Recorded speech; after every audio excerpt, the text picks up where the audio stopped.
Errol Morris es uno de los grandes a la hora de hablar de documentalistas. Si bien la mayoría de su obra es más que recomendable, fue con The Thin Blue Line o La Delgada Línea Azul que alcanzó un amplio reconocimiento.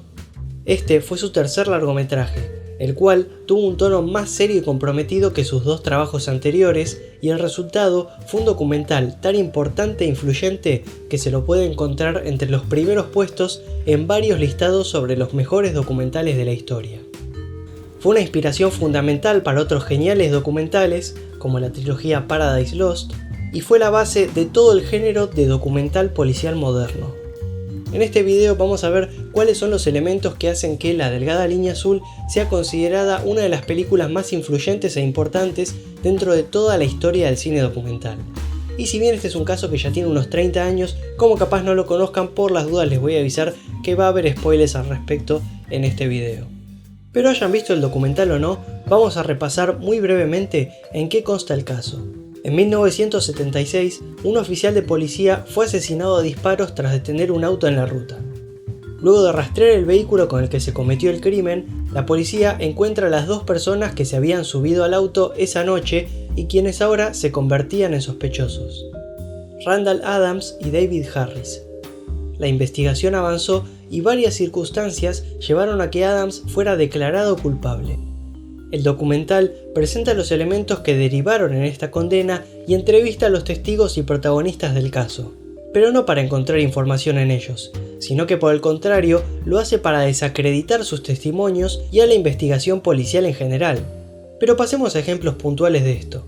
Morris tiene una clara intención de mostrar a los testigos como totalmente inseguros de lo que vieron, y esto podemos notarlo por el hecho de que haya decidido incluir momentos como este en el documental. The officer had walked up to the vehicle. He had walked up. His car was behind. Let me see. I don't know if it was behind or front of it, but I know he had him pulled over, and he was up to the car. I think he was up to the car. Let me think. Yeah, he was up to the car. As we was coming by, he had to been up to the car. Yeah, he was up to the car. Y porque cuando nos presenta a una de las principales testigos que en la corte señalaron a Randall Adams como el asesino, esto es lo que se escucha. Yeah, when I was a kid, I used to want to be a detective all the time because I used to watch all the detective shows on TV.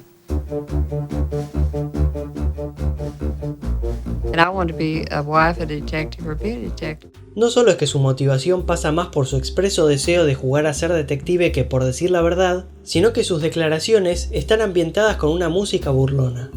Estos dos elementos muestran una clara intencionalidad de Morris por desacreditar y hasta ridiculizar a la testigo. Y obviamente, los policías tampoco se salvan de ser criticados. Morris muestra todas las malas prácticas que estos ejercieron durante la investigación, como perder tiempo buscando un modelo equivocado de auto, probar la hipnosis para intentar rescatar un testimonio. And the thing I think we did then that really helped, or really, it didn't really help anything at all. Let me back up, but it was interesting, and it cost a lot of money. O una total falta de objetividad al intentar inculpar a Adams, ya sea presionándolo para que firme una confesión o creyéndole a David sin pensar en poner en duda la palabra de este, quien debería haber sido un sospechoso y de hecho acabaría siendo el verdadero culpable. Pero el documental no se queda con la superficialidad de averiguar qué pasó realmente o quién es el asesino, sino que critica todo el proceso policial y judicial que llevó a un inocente a la cárcel. Demuestra que la evidencia que reunió la policía y se presentó contra Adams es muy inconsistente, y que la investigación original miró todos los testimonios, pero nunca se fijó en la credibilidad de las personas que los decían. Esta desacreditación de los testimonios que el mismo documental muestra es solamente uno de los elementos característicos de La Delgada Línea Azul, ya que uno de los mayores logros a nivel histórico fue el desmentir, digamos, o ir en contra de la filosofía del llamado cinema verité, difuminando así la línea que dividía la ficción del documental, haciendo que estos últimos sean más cinematográficos y tomando prestados elementos que hasta ese momento se creían solamente propios de la ficción. El cinema verité fue una corriente cinematográfica que consistía en aplicar un método de filmación que se restringía, a grandes rasgos, a hacer una película de la forma más natural posible, lo que incluía el uso de cámara en mano y luz natural, y el descartar prácticas como la musicalización, la voz en off y las recreaciones o dramatizaciones que habían sido comunes en documentales previos, ya que la idea era limitar lo más posible la intromisión y manipulación del material por parte del documentalista, porque se consideraba que evitar esto era la mejor manera de llegar a un resultado que fuera lo más cercano posible a una verdad objetiva. Muchos adeptos a este movimiento renegaban de filmar entrevistas y en su lugar intentaban atrapar las acciones que sus actores sociales tenían fuera de cámara, como si eso garantizara un resultado más honesto. Morris rechazó todas estas estrategias no solo porque revalorizó la entrevista, que ya era utilizada en el documental clásico pero que en ese momento se veía como algo anticuado o muy básico, sino porque La Delgada Línea Azul combatió esta filosofía de perseguir una verdad objetiva y cambió la forma de ver el documental. I broke all the rules, consciously. No handheld camera, no available light. And I started to think about what guarantees truth. And I decided none of that stuff guarantees truth. Style doesn't guarantee truth. Truth isn't handed to you, it's pursued. En lugar de buscar la neutralidad como realizador, Morris tomó una posición concreta sobre el asunto y amplió los límites del lenguaje no ficcional. Llegó a la verdad por un camino propio que iba en contra de todo lo que el cinema verité proponía, que, sumado al anteriormente mencionado, empleaba elementos que en ese momento estaban directamente asociados al lenguaje de la ficción. Esto incluyó la utilización de una imagen muy cinematográfica que no solo se olvidaba de la desprolijidad de la cámara en mano, sino que brindaba unos planos estilizados a través de la utilización de la iluminación, la cámara lenta, la música y la puesta en escena. De hecho, debido a esto, la Academia se negó a tener en cuenta a La Delgada Línea Azul para los Oscar, ya que no la consideraban un documental. Ya de por sí, el utilizar recreaciones estaba mal visto por el cinema verité, pero Morris llevó estas dramatizaciones un paso más allá, al utilizar distintas versiones de estas, ligeramente modificadas entre sí, para representar los diferentes testimonios y todo con un gran cuidado estético. The reenactment is, to me, this powerful tool for thinking. You reenact it and then you start to think, could this have happened that way? The critics of the movie, the reenactments, how dare you put this stuff in your movie? What were you thinking? Were you thinking? Yes, I was thinking.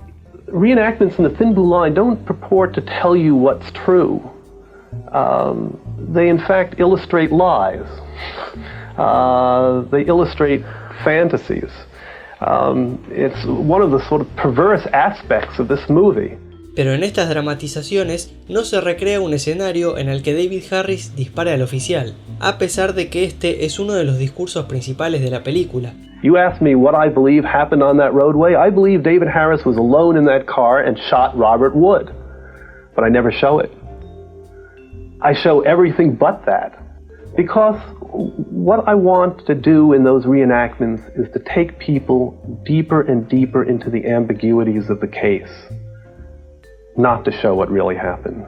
El evitar recrear lo que realmente ocurrió por el simple hecho de que esto no haya sido expresado por ninguno de los testigos, refuerza la idea de que la verdad es muy frágil y no siempre se encuentra en los testimonios. Hay otros detalles similares a estos que continúan contradiciendo al cinema verité, como la ya mencionada utilización de música para ridiculizar a un testigo o simplemente para generar un clima, lo cual estaba mal visto por este movimiento, siendo que es parte de una manipulación hacia el espectador que no se corresponde con una búsqueda objetiva de la verdad. Otro elemento interesante es el no utilizar el típico videograph con el nombre de las personas para presentarlas. Esto Morris decide resolverlo de una forma simple pero más cinematográfica y cercana al lenguaje de la ficción. Siempre que puede, cuando desea introducir a una nueva persona en la narración, deja que ésta sea mencionada por otro entrevistado, para inmediatamente después pasar a una imagen de esa persona que se acababa de mencionar, dándole a entender al espectador que es de esa persona de quien se estaba hablando antes. I wanted somebody else in on it, so I got Dennis interested in it. Es un recurso que tal vez hoy se siente muy básico u obvio, pero que en ese momento en los documentales simplemente no se empleaba.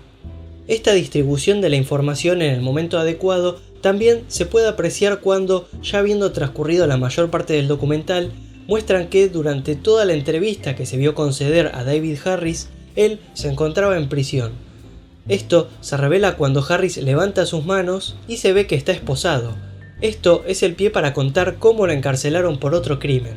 A través de simplemente evadir las esposas, Morris evitó que el espectador supiera que Harris estaba detenido en la actualidad y se guardó el liberar esa información solo para cuando a él le interesara que eso formara parte del relato. Lo mismo sucede con la grabación que cierra el documental, en la cual Harris, a pesar de no decirlo de manera explícita, prácticamente confiesa su crimen. Esto fue resguardado hasta el final de la película para mantener un desarrollo dramático creciente mientras el espectador experimentaba la investigación del caso, ya que, debido a la contundencia del contenido de esa entrevista, el haberla puesto antes en el documental le hubiera quitado peso a lo que quedaría del relato. Como último detalle respecto a la calculada puesta en escena, los fondos, la vestimenta y los colores que se ven en las entrevistas también fueron elegidos para transmitir el discurso y la visión de Morris al subconsciente del espectador. La delgada línea azul es un concepto que representa a la policía en una expresión que refiere a la pequeña barrera que separa el caos del orden, o a los criminales de los inocentes. Y para resaltar esta idea es que deciden vestir a los policías del documental con corbatas que contienen rayas de color azul. A David Harris le dejaron la ropa del mismo naranja que los mamelucos característicos de los prisioneros, y lo pusieron contra un fondo que simula una reja, reforzando así la idea de su criminalidad. Mientras que Randall Adams está vestido de blanco, un color que representa la pureza e inocencia, y se encuentra rodeado por un contrastante fondo negro, como si estuviera en un ambiente malvado al que no pertenece. Con todo lo mencionado, la delgada línea azul dio un paso fundamental para abrir la práctica documental a una gama más amplia de estilos y técnicas, al adoptar de forma exitosa elementos tradicionalmente reservados para la ficción y con una visión que abrazaba la subjetividad.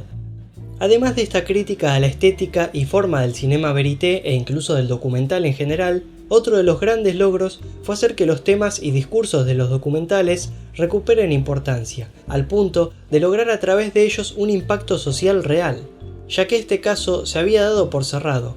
Luego de 12 años, cuando la delgada línea azul salió a la luz, el caso se volvió a revisar, la cadena perpetua de Adams fue revocada y él salió en libertad gracias a las pruebas aportadas por el documental. En resumidas cuentas, Morris hizo el trabajo que toda una investigación policíaca no pudo ni tuvo la intención de hacer, demostrando que cuando la gente se concentra en encontrar un culpable, se enfoca menos en los hechos, y en su camino no solo sacó a un inocente de la cárcel, sino que lo logró demostrando obsoletas las prácticas del cinema verité, marcando el sendero estilístico para los futuros documentales policiales y ampliando y revitalizando el lenguaje del documental, alentándolo a animarse a reflejar una visión más personal y subjetiva, pero no por ello menos real. Y hasta acá llega el video de hoy. Si no vieron nada de Errol Morris, realmente les recomiendo mucho chequearlo, es uno de mis documentalistas favoritos, realmente el tipo la tiene muy clara, y salvando capaz los primeros dos que son Vernon Florida y Gates of Heaven, que son buenos pero son un poquito más inocentes, digamos.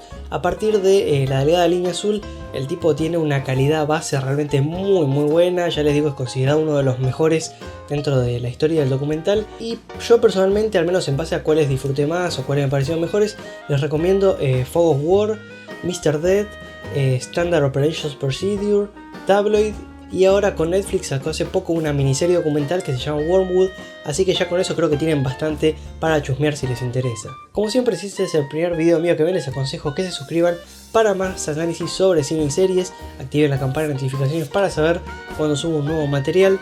Como siempre, muchísimas gracias y nos vemos en el próximo video.